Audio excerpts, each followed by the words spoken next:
बहुत पहले से ऋषि मुनियों ने बता दी थी कि हमारे शरीर में ये 7 प्रकार के चक्र पाए जाते हैं और 7 प्रकार के चक्र में 3 प्रकार की एनर्जीज ट्रेवल करती है। तो जो हमारी अग्र नाक जो है, इस नाक में हमारे 2 छेद, 2 आंख, 2 कान, हमारे एपिग्लोटिस जो हमारे मुंह के अंदर जिससे हम खाना खाते हैं वहां भी 2 छेद है। आप कभी खोलेंगे तो 2 छेद है, श्वास नली और फूट नली, और नाभि है, लिंग द्वार है, गुदा द्वार है। ये 9 छिद्र हैं हमारे शरीर में। इन 9 छेदों से ही प्राण, यानी जो प्राणवायु है हमारी, जब भी हमारी डिके या डेथ होती है तो इन 9 छेदों में से ही किसी एक छेद से ये प्राण बाहर निकलते हैं। जब भी किसी की डेथ होती है तो उसकी आंखें फटी रह जाएंगी या उसका मुंह खुला रह जाएगा, और अगर उसका आंख मुंह नहीं खुला होगा तो कान में कुछ डिस्टर्बेंस होगी, ब्लड आ रहा होगा, या नीचे के 3 दोनों में से नाभि फट जाएगी या ये आ जाएगी। और ये जो जिस द्वार की सर आप बात कर रहे हैं वो द्वार बंद है। ये पल्पिटेशन जो यहाँ पर होती है, ये सॉफ्ट द्वार है, जो बच्चा पैदा होता है सबसे ज्यादा यहीं धड़कता है। ये द्वार बंद है।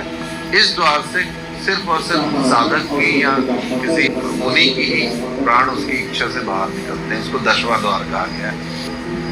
ये जो हमारे शरीर में अग्रभाग नाक का है, तो इसमें एक बाई नासिका है, एक राइट नासिका है।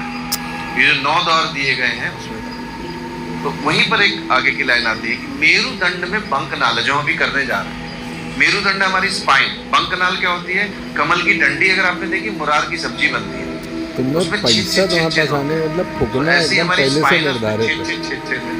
मेरुदंड में बंकनाल है, कमल की डंडी के समान। उल्टी गंग कहावे सो, वहां जो धारा चल रही है वो ऊपर से नीचे नहीं जा रही, वो नीचे से ऊपर की ओर बह रही है। यानी आपकी एनर्जी श्वास के माध्यम से ईड़ा, पिंगला और सुषुम्ना, 3 नाड़ियां श्वास की।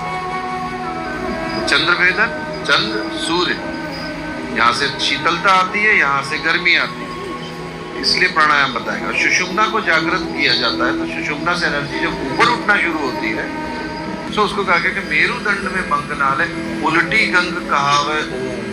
जब आप ध्यान में बैठते हैं तो उल्टा चले, उसी गंग में सुन लो प्यारे, उसी गंग में, उसी ध्यान में सुन लो प्यारे। अगर जो कोई घुसकर नहावे हो, जो भी उसमें प्रवेश करके नहा लेता है उस गंगा में, जो उसको बाहरी गंगा की जरूरत है, उसको बाहरी रिवर की जरूरत है। इज्जत है नहीं तुम्हारे पास। निजानंद गुरु केवल आनंद, चेतन आनंद, निज आनंद आनंद। शिवानंद गुरु केवल आनंद, निज आनंद आनंद। वहाँ शिव जो नंद है, उनका जो आनंद है वो निज में आनंदित हो जाता है, वो आनंद में ही ओम परिवर्तित